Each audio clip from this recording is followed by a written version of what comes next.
Memahami konsep pertanian terpadu. Ya, pertanian terpadu merupakan konsep dan praktik pertanian yang mengintegrasikan berbagai aspek produksi pertanian seperti peternakan, perikanan, dan kehutanan secara holistik dan berkelanjutan. Tujuannya adalah untuk meningkatkan produktivitas, efisiensi, dan keberlanjutan sistem pertanian secara keseluruhan. Ya, konsep ini tidak hanya menekankan pada produksi pangan yang berkelanjutan, tetapi juga pada pengelolaan sumber daya alam yang bijaksana, peningkatan kesejahteraan petani, dan konservasi lingkungan. Ya, pertanian terpadu adalah model yang ideal untuk mengatasi tantangan global seperti pertumbuhan populasi, perubahan iklim, degradasi lahan, dan ketahanan pangan. Ya, di dalam video ini kita akan membahas secara mendalam apa itu pertanian terpadu, komponen-komponen utamanya, manfaat, tantangan, dan bagaimana konsep ini dapat diimplementasikan secara efektif di berbagai kondisi. Ya, apa sih definisi dari pertanian terpadu? Ya, pertanian terpadu adalah sistem yang menggabungkan berbagai jenis usaha tani di dalam satu unit usaha atau lahan yang sama. Tujuannya apa? Yaitu untuk saling melengkapi dan mendukung. Ya, sistem ini mencakup integrasi antara tanaman ternak, perikanan, dan kehutanan serta pengelolaan limbah dan sumber daya secara efisien. Misalnya limbah dari peternakan dapat digunakan sebagai pupuk untuk tanaman, sementara sisa tanaman dapat menjadi pakan ternak. Ya, konsep ini bertujuan untuk menciptakan ekosistem pertanian yang lebih stabil dan berkelanjutan, di mana semua elemen bekerja bersama untuk meminimalkan limbah dan meningkatkan produktivitas. Dengan demikian, pertanian terpadu menawarkan solusi holistik untuk meningkatkan ketahanan pangan, mengurangi dampak lingkungan, dan meningkatkan kesejahteraan petani. Apa saja komponen utama dalam pertanian terpadu? Ya, pertanian terpadu terdiri dari berbagai komponen yang saling terkait dan mendukung satu sama lain. Berikut adalah beberapa komponen utama dari sistem pertanian terpadu. Yang pertama yaitu produksi tanaman atau agroekosistem. Ya, salah satu poinnya yaitu diversifikasi tanaman, di mana alih-alih hanya menanam satu tanaman atau satu jenis tanaman atau monokultur, pertanian terpadu mendorong penanaman berbagai jenis tanaman di lahan yang sama. Diversifikasi tanaman membantu mengurangi resiko kegagalan panen akibat hama dan penyakit, meningkatkan keanekaragaman hayati, dan memanfaatkan lahan secara lebih efisien. Ya, agroforestry, kombinasi antara tanaman pangan dan pohon atau tanaman keras di lahan yang sama, di mana agroforestry membantu menjaga kesuburan tanah, mengurangi erosi, dan memberikan hasil tambahan seperti kayu, buah, dan bahan obat-obatan. Komponen yang kedua itu peternakan, di mana terdiri dari yang pertama bisa diimplementasikan yaitu integrasi ternak. Ya, ternak seperti sapi, kambing, dan domba atau unggas dapat dipelihara bersama dengan tanaman, di mana kotoran ternak dapat digunakan sebagai pupuk organik yang meningkatkan kesuburan tanah dan mengurangi kebutuhan akan pupuk kimia. Selain itu, ternak juga dapat memakan sisa-sisa tanaman atau gulma, mengurangi kebutuhan pakan tanaman atau pakan tambahan.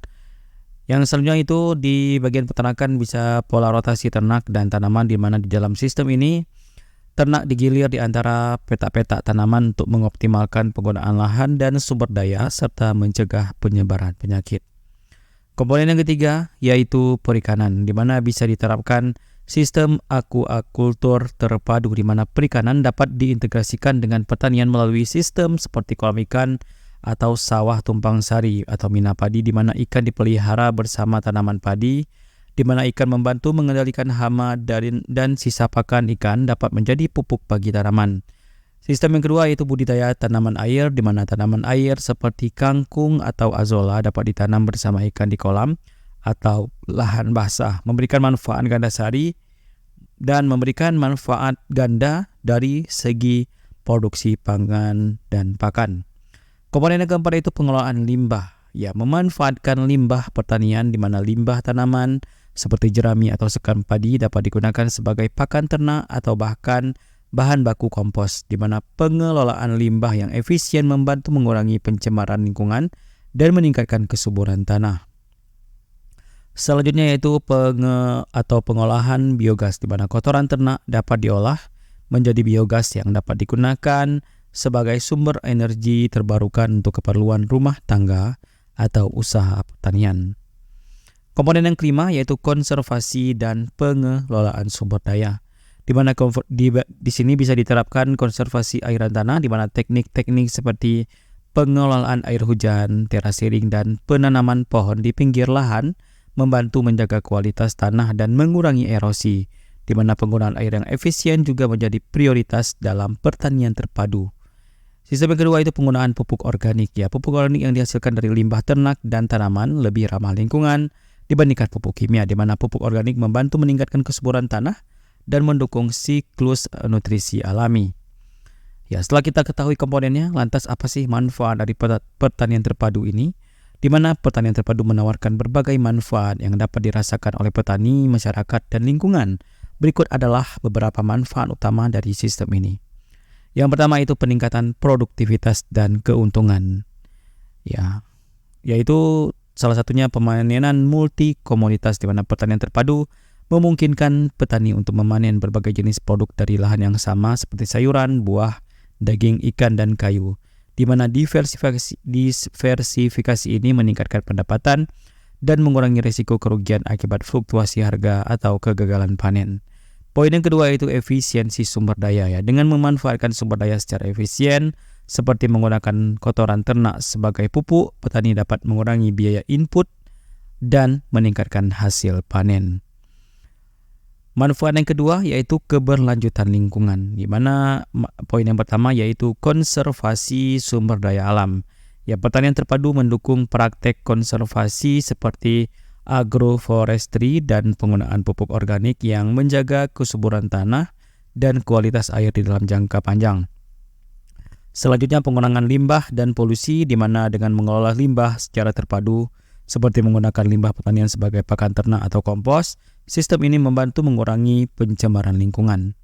Manfaat yang ketiga yaitu ketahanan pangan, di mana sangat baik untuk stabilitas produksi, di mana pertanian terpadu dengan diversifikasi komoditasnya meningkatkan stabilitas produksi pangan. Jika satu jenis tanaman gagal, petani masih memiliki sumber pendapatan dan makanan dari komoditas lain. Yang kedua yaitu akses pangan beragam.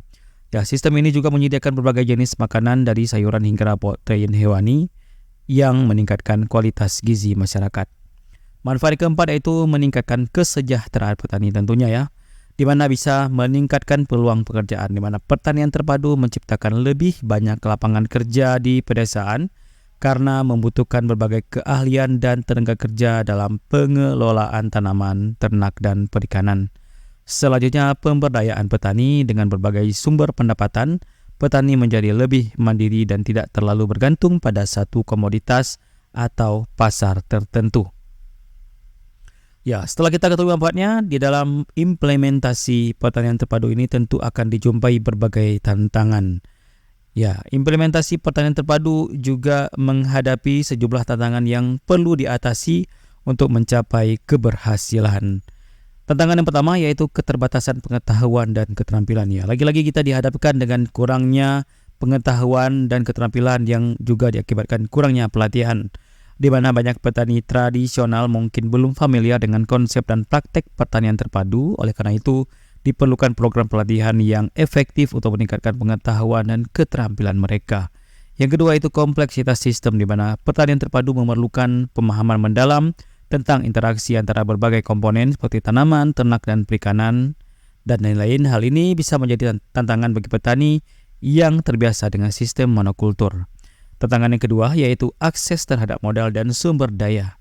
Ya, investasi awal yang tinggi. Ya, meskipun pertanian terpadu dapat mengurangi biaya dalam jangka panjang, implementasinya sering membutuhkan investasi awal yang signifikan, misalnya untuk membangun fasilitas pengelolaan limbah atau kolam ikan.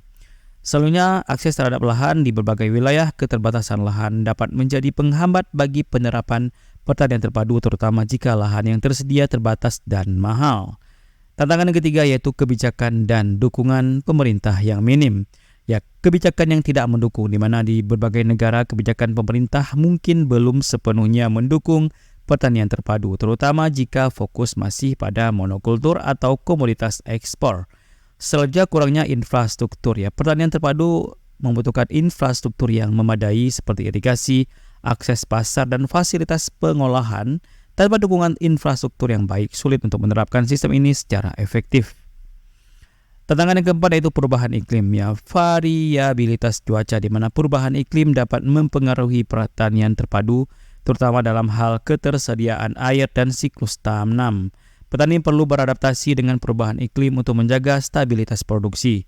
Selanjutnya, pengelolaan risiko, di mana sistem pertanian terpadu harus dirancang untuk menghadapi risiko terkait perubahan iklim, seperti kekeringan, banjir, dan serangan hama. Ya, implementasi dan contoh pertanian terpadu di berbagai belahan dunia, di mana pertanian terpadu telah diimplementasikan dengan sukses, menunjukkan potensi besar dalam konsep ini dalam meningkatkan ketahanan pangan dan keberlanjutan lingkungan. Berikut adalah beberapa contoh penerapan pertanian terpadu di berbagai negara di dunia. Yang pertama yaitu sistem SRI atau System of Rice Intensification dengan perikanan. Ya, di beberapa daerah di Asia termasuk Indonesia, sistem SRI telah diintegrasikan dengan perikanan atau mina padi, di mana ikan dipelihara bersama dengan padi di sawah. Ikan membantu mengendalikan gulma dan hama, sementara kotoran ikan meningkatkan kesuburan tanah. Yang kedua yaitu agroforestry di Brazil. Ya, di Brazil, pertanian terpadu dengan pendekatan agroforestry diterapkan di lahan-lahan marginal. Ya, petani menanam pohon-pohon buah-buahan, kopi, dan tanaman pangan di lahan yang sama yang memberikan hasil beragam serta meningkatkan kesuburan tanah dan keanekaragaman hayati. Yang ketiga yaitu pertanian terpadu berbasis kandang di Kenya. Ya, di Kenya, pertanian atau sistem pertanian terpadu dengan melibatkan integrasi antara pertanian, peternakan, dan pengolahan limbah ternak menjadi biogas. Hasilnya adalah peningkatan produksi pangan, pengurangan ketergantungan pada bahan bakar fosil, dan meningkatkan kesejahteraan petani. Ya, di akhir video ini kita tarik kesimpulan sedikit bahwa pertanian terpadu menawarkan pendekatan yang berkelanjutan dan holistik untuk memenuhi tantangan-tantangan di sektor pertanian, termasuk degradasi lahan, perubahan iklim, dan ketahanan pangan. Ya, dengan mengintegrasikan berbagai komponen seperti tanaman, ternak, perikanan, dan kehutanan, sistem ini dapat meningkatkan produktivitas, efisiensi, dan kesejahteraan petani sekaligus menjaga lingkungan. Namun, untuk mencapai keberhasilan dalam implementasi pertanian terpadu, dibutuhkan pengetahuan, keterampilan, dan dukungan yang memadai dari berbagai pihak, termasuk pemerintah, lembaga penelitian, dan masyarakat. Melalui upaya kolaboratif, pertanian terpadu dapat menjadi solusi kunci untuk menciptakan sistem pertanian yang lebih berkelanjutan dan resilient di masa depan. Demikian informasi yang bisa kita berikan terkait dengan pertanian terpadu, konsepnya, masalahnya, manfaatnya, serta tantangan, serta implementasinya di berbagai dunia. Semoga bermanfaat dan sampai jumpa di video-video informasi bermanfaat berikutnya.